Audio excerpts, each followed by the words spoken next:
Hey there. What I want to talk about today is a concept of do the dead sleep? When we cross from the physical plane, when we shed our bodies, do we sleep? And we have this phrase that we say called rest in peace. Now, I've always wondered where that phrase came from, rest in peace, and what does it mean?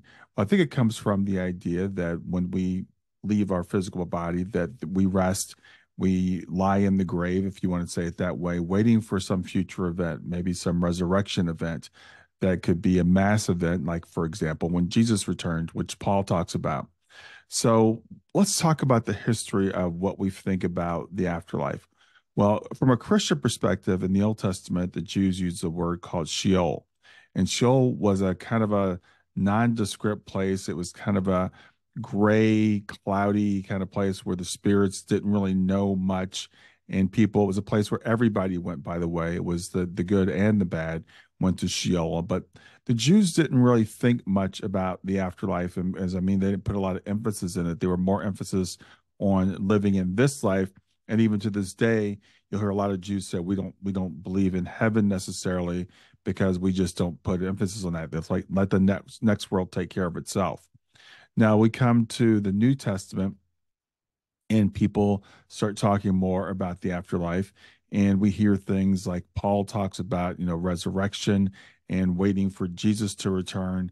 But remember when Paul said that, Paul thought Jesus was going to return at any moment, certainly within a few weeks, absolutely 100% positive within the lifetime of the people that were reading, or the things that the people that were listening to Paul speaking.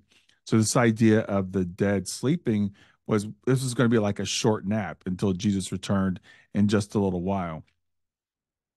Now, there's another indication in the Bible where Jesus talks about the afterlife, and Jesus is talking to the thief on the cross.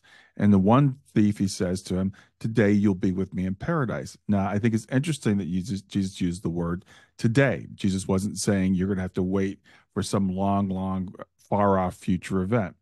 So I think that there is some indication, even in the Bible, that the dead do not necessarily sleep. And even the phrase rest in peace, I've noticed has changed. A lot of times people now are saying rest in power. Now it's interesting, it's still rest, I guess, but still going to RIP, but more indicating, I think, what we actually know about what happens to people after they die. Now let's move forward to today. And let's talk about what we know, not based upon just upon what we believe.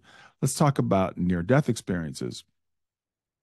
Now, when people have a near death experience, they often report that they don't lose consciousness at all.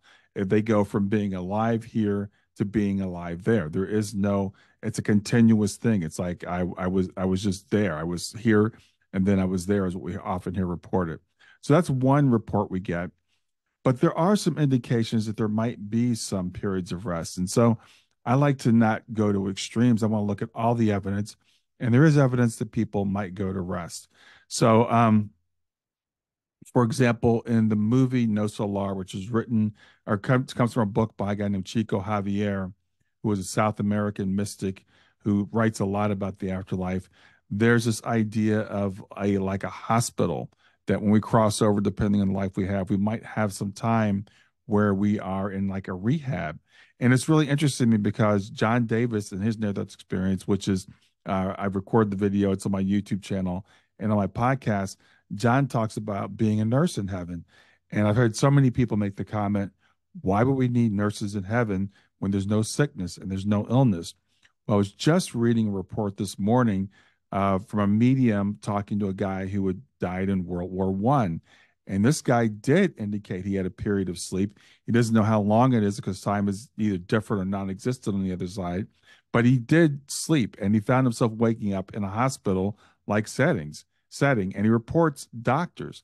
So I think there might be a period of rest or sleep for some souls, depending on how difficult this life was, how much recovery they need to do, how much integration they did need to do in the new world, because he talks about helping other people coming over from wars and doctors and nurses and things like that. So what he says also in terms of the next life, because we often think of the next life as being this like etheric, not really real kind of thing. It's all a mental construct. There's no solidity to it. And he talks about the spirits there kind of laughing at that. And he mentions like people living in houses and putting your finger in the dirt. And even your body, when you cross over, is very, very similar to the body you had when you're here, down to scars, etc., which I guess actually fade over time as we grow into that. But we don't immediately cross over and become these, and all light and perfect being are perfect beings necessarily. But also there isn't this long period where we're just like not awake, or where we're sleeping.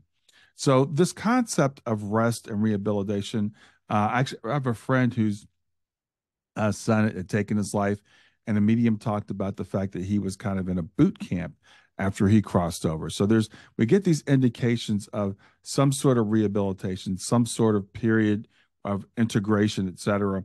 And maybe that's where the idea of resting or sleeping comes from. But what we do know is that our loved ones are aware of at some point what's going on here. They can visit us, they can be with us. They, again, some indicate when they cross over in near death experiences, there is no break. So I think there's indications of both ways, but again, not this idea of this like eternal rest or eternal sleep or a very, very long period of time. An interesting observation I made just a couple of weeks ago at my mother-in-law's funeral service. The priest was there. He was given the traditional, we're in the ground, we're waiting for the resurrection, that type of traditional stuff that I had heard growing up about people who have passed. But I noticed the people in the congregation all talking about how Margaret was already with Felton, her husband who had crossed before her, already with Shayna, my daughter, already with her loved ones, that she was there present at the service. So I think this idea of rest, of sleep, of people being the dead not being aware, the dead knowing nothing, all that kind of stuff.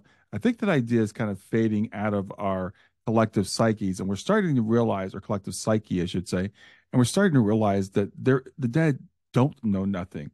That when we die, we are still very, very much alive. It's a very physical existence. For example, I've heard mediums report people doing things like having a cigar, or having a glass of scotch, or playing guitar, or playing golf, all the things we like to do when we're here. So if you're worried about, it being boring when we cross over, I don't think it is. If you're thinking of your loved ones as being unaware and not knowing what's going on with you, again, I think there might be a period of time when they're recovering, when they're maybe resting, maybe even in a hospital type setting. I think that's possible. But I think for the majority of people that are ready to cross over, if I can use that word, there isn't this idea of a long, long period of sleep or being unaware. So, what do you think? Let me know. Sound off.